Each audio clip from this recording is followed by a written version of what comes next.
होर्मुज पर अब कब्जे की जंग नए आयाम पर पहुंच गई है। ईरान की आईआरजीसी के ऐलान से अमेरिका बौखला गया है और ट्रंप ने खुद टोल लगाने की बात कह दी है। अमेरिका का असल मंसूबा अब दुनिया के सामने आ चुका है। जो अमेरिका कल तक सबके लिए होर्मुज को पूरी तरह खोलने की बात कह रहा था, आज वही अमेरिका इस पर खुद टोल लगाकर मुनाफा कमाने, फायदा उठाने की बात कर रहा है। सबसे पहले आप इस खबर को देखिए कि आखिर आईआरजीसी और ईरान ने ऐलान क्या किया। प्रेस टीवी के हवाले से लिखा गया है कि हम किसी भी हालत में अमेरिका को होर्मुज स्ट्रेट के प्रबंधन में दखल नहीं देने देंगे। खत्म अल अनबिया सेंट्रल हेडक्वार्टर के प्रवक्ता ने कहा है कि असुरक्षा और युद्ध के विस्तार की जिम्मेदारी अमेरिका और उसका साथ देने वाले देशों की ही है।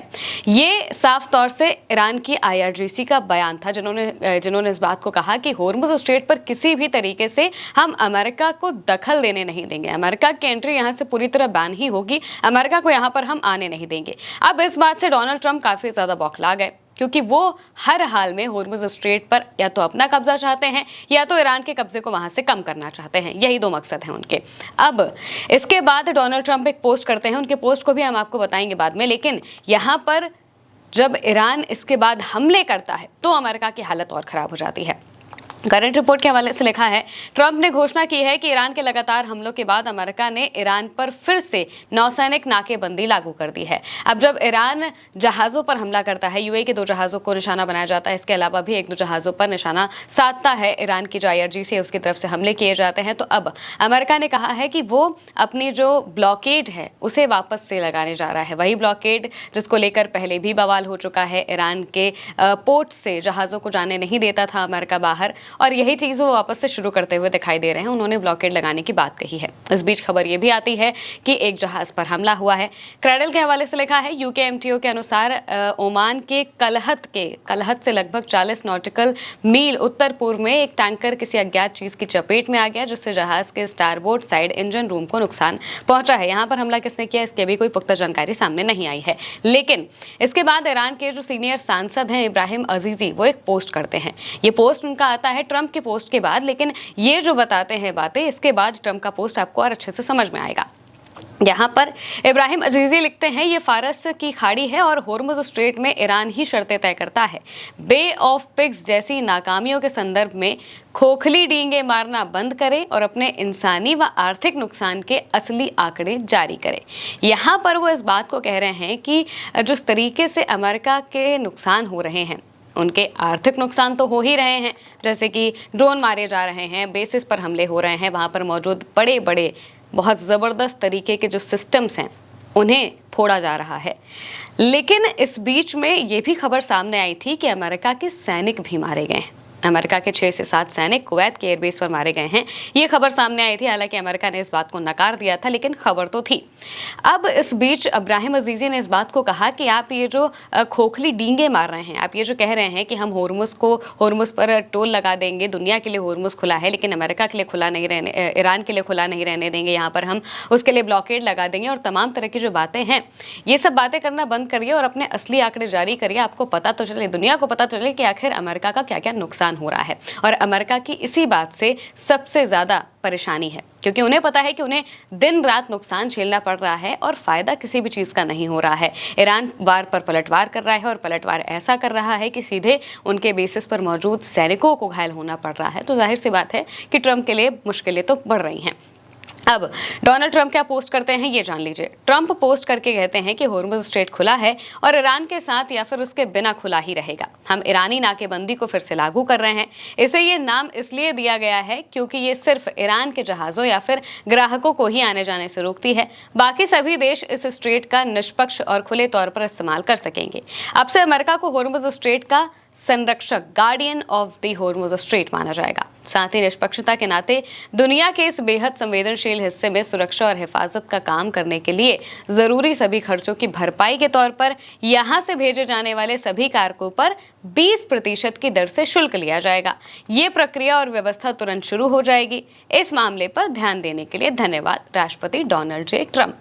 डोनाल्ड ट्रंप अपने पोस्ट में कह रहे हैं कि भाई ये जो इलाका है इसमें हम ईरान की दादागिरी नहीं चलने देंगे। और ईरान के जहाज़ों पर हम सीधे ब्लॉकेड लगा देंगे और ये सिर्फ और सिर्फ ईरान के जहाज़ों पर ही काम करेगा, बाकी किसी को नहीं रोकेगा। बाकी जो जहाज़ हैं अलग अलग देशों के, यहाँ से खुलेआम जा सकते हैं, खुले तौर पर इनका इस्तेमाल कर सकते हैं। अब अपने आप को वो नाम भी दे देते हैं, कहते हैं भाई हम तो गार्डियन ऑफ द हॉर्मुज़ हैं, हम ईरान को कंट्रोल कर रहे हैं, तो हम यहाँ के गार्डियन हो गए, हम यहाँ के संरक्षक हो गए, रक्षक हो गए, देवता हो गए, जो मानना है मान लीजिए। अब इसके साथ साथ में वो एक बहुत ज़रूरी बात कहते हैं।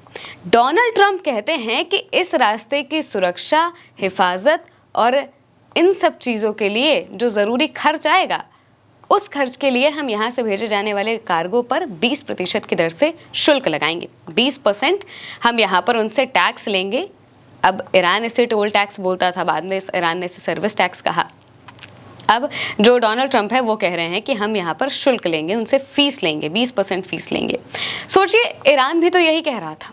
ईरान ने जब कहा कि हम हॉर्मुज़ स्ट्रेट पर टोल लगाएंगे, तो ईरान का मकसद यही था।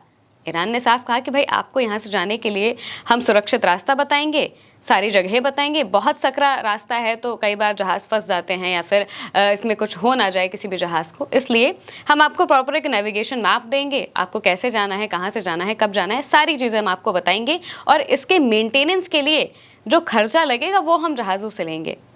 इसका जो भी खर्चा है हम जहाज़ों से लेंगे। ये बात ईरान ने कही थी। अब सोचिए, ये ईरान की बात है, ये ट्रंप की बात है, दोनों की बातों में फ़र्क क्या है? फ़र्क इतना है कि वो ट्रंप कह रहे हैं, ये ईरान की IRGC कह रही है, बस इतना ही फ़र्क है। बाकी दोनों की बातें बिल्कुल सेम है। तो जब यही चीज़ करनी है, तो ये अगर ईरान कर रहा है तो इसमें दिक्कत क्या है? जब अमेरिका को भी यही करना है, तो अगर यही चीज़ ईरान कर ले रहा है तो दिक्कत क्या है? अभी तक तो लोगों को लग रहा था कि भाई ट्रंप चाहते हैं कि हॉर्मुज़ स्ट्रेट पूरी तरह से खुल जाए, इस वजह से वो ये सब चीज़ें कर रहे हैं। लेकिन अब तो ट्रंप खुद कह रहे हैं कि भाई वो खुद ही 20% टैक्स लगाएंगे। अब जब ट्रंप ने ये बात कही तो अब्बास अराक्ची ने उनकी खिल्ली उड़ा दी, यानी कि मजाक उड़ाया। अब्बास अराक्ची जो कि ईरान के विदेश मंत्री हैं, उन्होंने पोस्ट करते हुए कहा, पोर्टस बिल्कुल सही कह रहे हैं, जो कोई भी हॉर्मुज़ स्ट्रेट से कमर्शियल जहाज़ों के सुरक्षित गुजरने की सुविधा देता है, उसे इस सेवा के लिए मुआवजा मिलना चाहिए। ईरान हमेशा से इस स्ट्रेट का संरक्षक रहा है और हमेशा रहेगा भी। 20% तो निश्चित रूप से बहुत ज़्यादा है, हम निष्पक्ष रहेंगे। यानी कि वो कहते हैं कि भाई 20% तो आप ज़्यादा मांग रहे हैं, हम जो मांगेंगे हम बहुत ही रीज़नेबल प्राइस मांगेंगे और उसी हिसाब से यहाँ पर काम करेंगे। एक बात उन्होंने फिर से कह दी है कि भाई इस इलाके पर जो गार्डियन का काम है वो ईरान करता आया है और वही करता रहेगा, बाकी कोई देश ये चीज़ नहीं कर सकता। हॉर्मुज़ रिपोर्ट के हवाले से एक और बात बताई गई है। इस पर कहा गया है कि ईरान के नेशनल सिक्योरिटी और फॉरेन पॉलिसी कमीशन के प्रवक्ता ने ट्रंप के गार्डियन ऑफ द स्ट्रेट वाले दावे का कड़ा जवाब दिया। उन्होंने कहा, हमें स्ट्रेट की सुरक्षा के लिए विदेशी कर्मचारियों की ज़रूरत नहीं है। अगर उन्हें पहरेदारी का काम करने का इतना ही शौक है तो उन्हें ग्राहम की कब्र का रक्षक बना देना चाहिए। ये तीखी प्रतिक्रिया तब आई है जब ट्रंप ने घोषणा की कि अमेरिका को हॉर्मुज़ स्ट्रेट का रक्षक माना जाएगा और वहां से गुजरने वाले सभी कार्गो पर 20% का शुल्क लिया जाएगा। अब ट्रंप यहाँ पर कह रहे हैं कि 20% का शुल्क लेंगे, ईरान वो कह रहा है कि भाई 60 दिन तक तो हम फ्री में जाने दे रहे हैं, रास्ता भी बता रहे हैं, तो किसका सौदा ज़्यादा बेटर होगा? अब यहाँ पर जो हॉर्मुज़ में जहाज़ हैं वो फंस गए हैं इन दो देशों की लड़ाई में। जितने भी जहाज़ हैं अब उनके ऊपर ये मुसीबत आ पड़ी है कि आखिर वो कैसे जाएं, कहाँ से जाएं। अगर ओमान के बताए रास्ते पर जाएंगे, अगर अमेरिका के समर्थित वाले रास्ते से जाएंगे तो फिर ईरान हमला करेगा, और उस रास्ते से नहीं जाएंगे तो फिर अमेरिका आगे बैठ जाएगा। अब इन सब चीज़ों के बीच में जहाज़ फंसे हुए हैं, लेकिन अब तेल के दाम भी बढ़ने वाले हैं। साथ ही साथ में मौजूदा वक्त में जो स्थिति है वो हॉर्मुज़ में और ज़्यादा तनावपूर्ण होती हुई दिखाई दे रही है और अमेरिका ईरान अब आमने सामने है, पूरी तरह से आमने सामने हो गए हैं। फिलहाल के लिए मेरे यानी महिमा के साथ इस खबर में इतना ही। आप देखते रहिए उल्टा चश्मे से।